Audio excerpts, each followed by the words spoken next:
French President François Hollande says 3 French soldiers were killed in a helicopter accident in Libya during an intelligence gathering mission. They are the first confirmed Western military casualties since it became known that special forces were operating on the ground in Libya. French special forces, in conjunction with Britain and the US, have been advising forces loyal to Eastern Libya Commander Khalifa Haftar. They've been battling Islamists and other opponents in Benghazi for more than 2 years. French aircraft have been conducting reconnaissance flights since December. Libya is only a few hundred kilometers from the European coast, and at this moment, we are carrying out dangerous intelligence operations. 3 of our soldiers who were involved in these operations have just lost their lives in a helicopter accident. I pay homage to them today in front of you. Let's now analyze this issue further. CCTV's Kate Parkinson joins us live from Paris. And for more perspective, we are joined by Yasser Hakim in Cairo and Lorna Shadik in New York. Thank you all for joining us. Kate, let's begin with you. The President François Hollande has confirmed the death of 3 French soldiers in Libya. What more can you tell us about this and the mission in Libya? Absolutely, the French president saying that 3 French soldiers have been killed. Their helicopter shot down in Libya. He said that they were carrying out dangerous intelligence operations, but that's really all we know about what the French forces are doing in Libya. In fact, it wasn't until today that the French authorities officially acknowledged that there are French special forces operating in Libya. It had been widely reported previously, but it hadn't been confirmed by the French officials.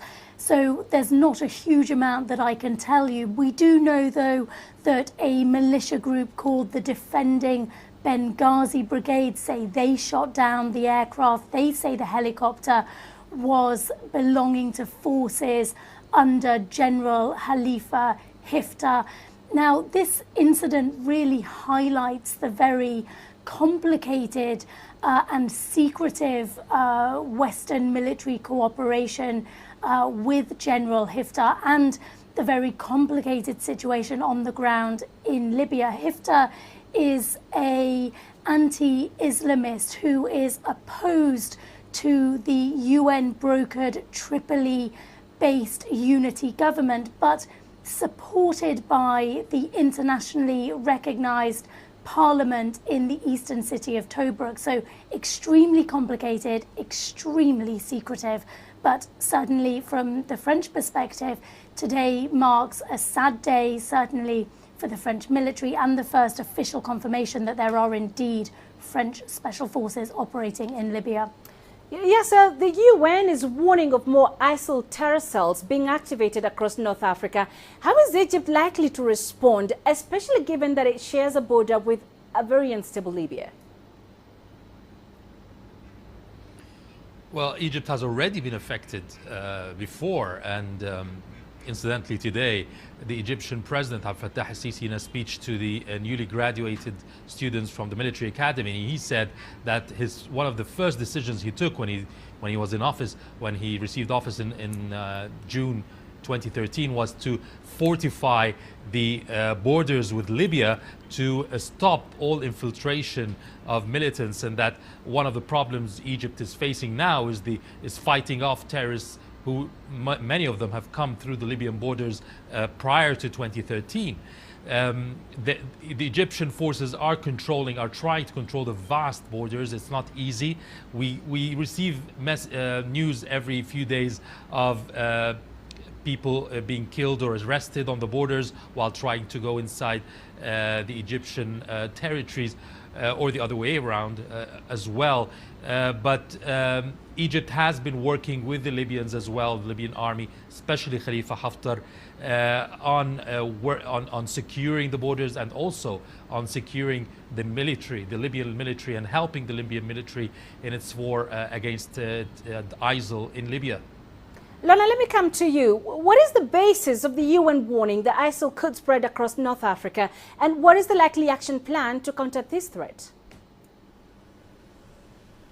Well, this came in a report from the Secretary-General Ban Ki-moon to the Security Council. And he said in that report that it's actually the recent pressure on ISIL in Libya, so effectively the success of starting to counter them in Libya, that is what is pushing them out of not only out of their stronghold of throughout Libya, but also across North Africa. They're effectively relocating and regrouping elsewhere in Libya, but also in neighbouring countries too. And he did say the defeat of ISIL in their stronghold of Sirte now does appear to be a distinct possibility, but also said there are up to 5,000 ISIL militants in Sirte, in Tripoli and in Derna altogether. So that is a lot of ISIL fighters to potentially be dispersed across Libya and elsewhere. Now, of course, Libyan forces allied with the UN-backed government in Tripoli have been battling to take back Sirte from ISIL now for the past couple of months or so, and that is what is pushing these fighters away, and it's led many of them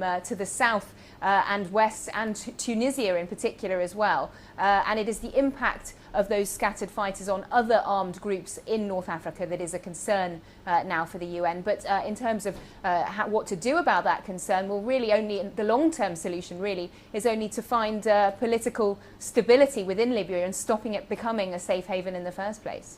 Kate, France has been hit by deadly terror strikes recently. How has this shaped its resolve to confront ISIL, and what should we expect going forward?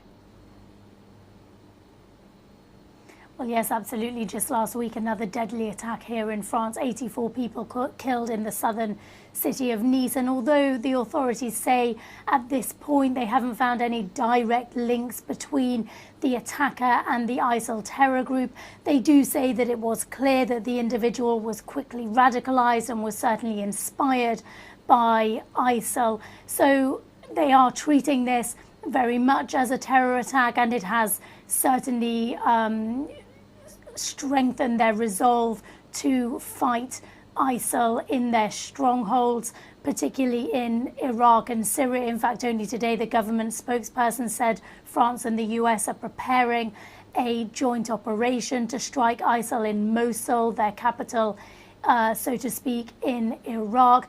And the defense minister earlier this week said even though it's not reported on a daily basis, ever since France has been part of the anti-ISIL coalition in the Middle East, they have been carrying out daily airstrikes.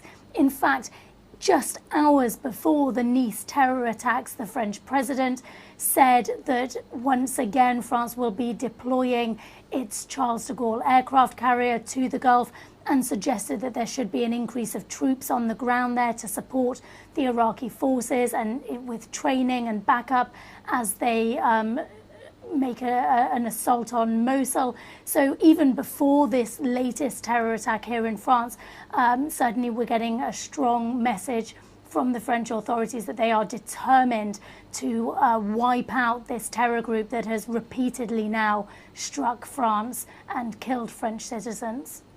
Yes, sir. Are we likely to see more foreign troops deployed in Libya? And would Egypt be willing to commit ground troops to fight ISIL in Libya? Now, Egypt was one of the first countries that have been calling for intervention in Libya, of course, in coordination with the Libyan authorities and Libyan army.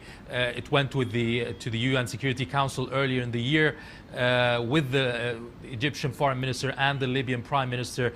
They tried to garner support for a resolution to interfere in Libya and help the Libyan army either by lifting the arms embargo or by helping in airstrikes against ISIL, and that failed completely. Now Egypt feels that the international community is very late in intervening, and I think if there's a coalition, a certain agreement between several forces, Egypt will take part in this military coalition, of course, with the agreement of the Libyan authorities.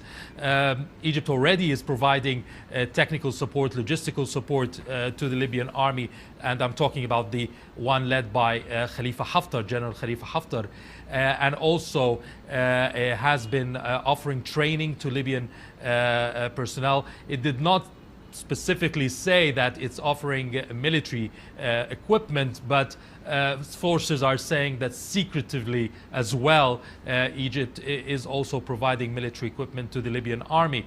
It's not confirmed officially, obviously. But yes, any sort of action, I think Egypt will be ready to take part in this whatever coalition that can help get rid of ISIL and militants inside Libya before they disperse even further away. All right, Yasser Hakim joining us live from Cairo. Kit Parkinson live for us in Paris, and Lona Shadik in New York. We thank you.